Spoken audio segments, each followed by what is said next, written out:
somehow the various scales from the protein to the pandemic have to be really mapped to the various scales of computing that we have, which are also extremely heterogeneous, multi-scale, and we need to synthesize around them to kind of get the algorithms and software and data that can be predictive and effective without incurring large delays, because the mapping of the algorithms to the architecture is not where it should be.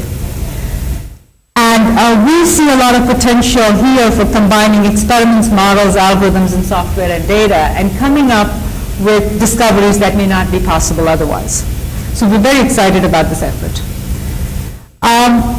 Social computational systems, and by this I mean very broadly speaking from the liberal arts side, political science, psychology, all the way to health and human development, and within person models of behavior, learning, or disease. And when I took on this position, to me one of the most exciting parts was understanding that modeling and within person in an intensive sense is becoming so much more the trend or the need in these kinds of disciplines. And it's no longer talking about the aggregate, but looking within individuals intensively at temporal and spatial scales. And in some sense, when we take them together and we couple them with other engineered systems, we really have future systems, cyber-physical systems, where there are social, human, and engineered systems all coupled together and interacting with each other.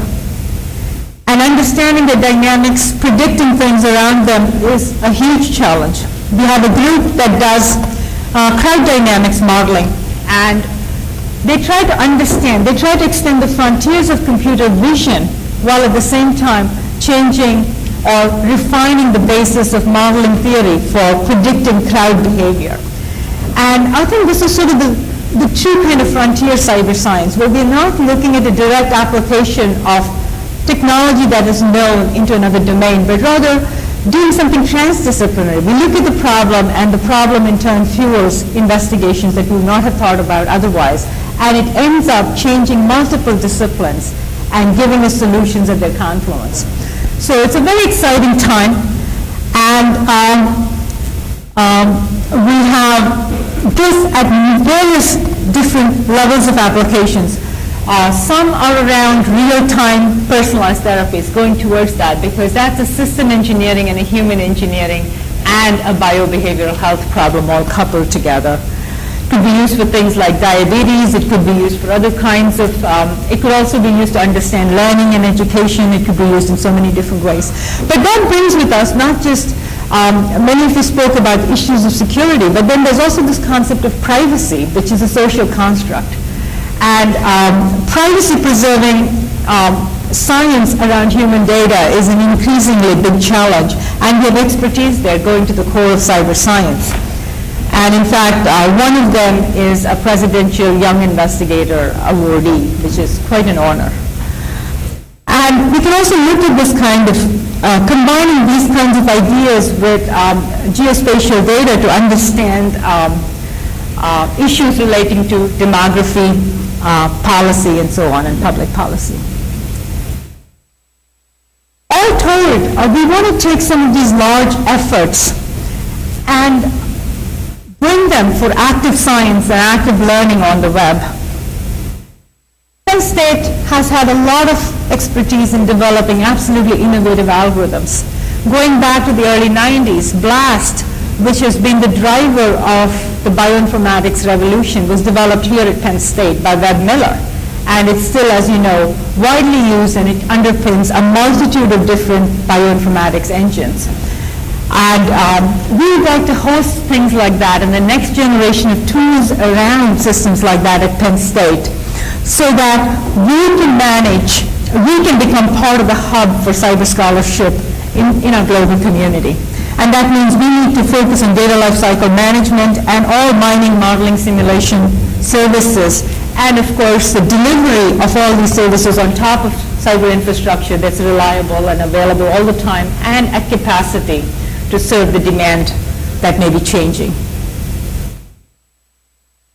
We we're trying to understand this process better by leveraging CyberStar, which is about a 2 million terascale computing resource with a lot of data storage, to see how we can customize this for the kind of science we want to do. And in partnership with Research Computing, we really are trying to go beyond serving cycles using this as a test bed. The focus is really on facilitation. It's about research software, developing it for the next generation of cyber infrastructure. Customized test beds, where not only do we deal with data science or simulation science, but something at their coupling, at their intersection. And to use Rupert's idea, hyperwall, we'll try and have a small hyperwall in the new building that's coming up, the Millennium Science Complex. And we're thinking that as a discovery lab where different groups could go there. The back end will be all the computing that we need, but then this could be used to do what-if analysis for hypothesis generation and other things.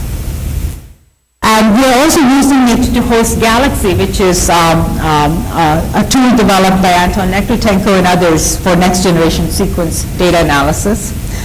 And also we want to go towards real-time sense and simulate test beds around environmental observatories. So this is sort of a network of people, and it's a very, very crude network. It's telling the people who are doing computational work around the different units, ITS, and the various other entities at Penn State. And frankly speaking, for a university of this size, we can never really hope to pull them all into one building. That's going to be very difficult to do and impossible to do, and not necessarily the right thing to do either. What does this mean?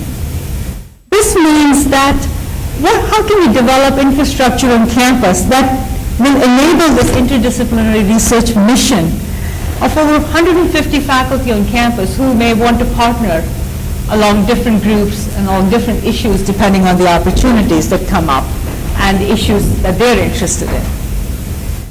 How can we co-analyze terabytes of data for discoveries at scale? Do we still have to move little disks around campus, or can we have the network connectivity that we need to have to do this? Can we sense, simulate, model, and predict in real time? We'll have to go there down the road. We have to go towards real time now and move it into real time or better in the future. And we'll have to do this for human social engineered systems. And even doing it for engineered systems is a great challenge. And doing it for these human and engineered systems is something out there. It's a brave new world that we'll have to get to, because it's all about sustainability of the infrastructure that is so essential for our life today. There is a convergent science happening at the confluence of data and simulation-based predictive modeling. And we need to resource and provision to meet the needs of that kind of challenge. There are major cyber infrastructure challenges. And cyber infrastructure can make all the difference, from being the bottleneck to being the catalyst. And we really need to have a roadmap that takes us from the bottleneck stage to the catalyst stage, across the variety of disciplines where our research excellence is at stake. We need, of course, accessible, available instrumentation and the network. But we also need to somehow resource for algorithms and software that can enable discovery and design. And the leading edge of research is going to be through innovation in this space. It's not going to be through direct application, but rather fostering innovation in this space. And catalyzing research productivity. The barriers to doing research in this space should be minimal, should not be there at all. If anything, this should be the mode by which your research productivity increases. And of course, there are issues such as managing software and data life cycles, and having cyber infrastructure that's research community centric, because every community has its own expectations and best practices. So I'll stop here, and I'd like to say that we are entering a sort of a stage where there's a tipping point. I think we can change the face of research, but it'll require lots of partnerships, lots of creative thinking, and working together to move forward this agenda. Thank you. Padma, thank you very much. Questions for Padma? Or raise your hand if you're sure. I'm going to work my way over to you, Mark.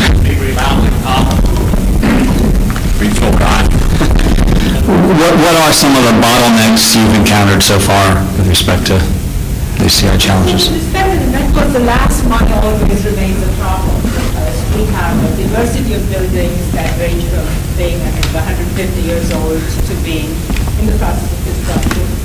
And so that's one of the issues.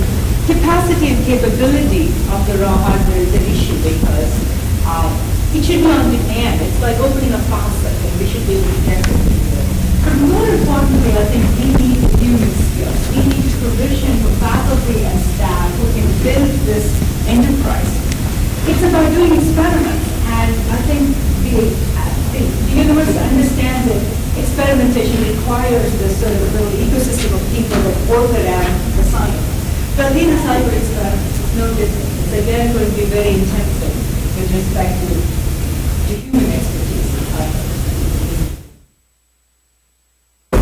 And just a reminder that Padma and Vijay will both be on the wrap-up panel tonight. So if you have questions, or this evening, if you have questions, you can ask them then. Padma, thank you very much.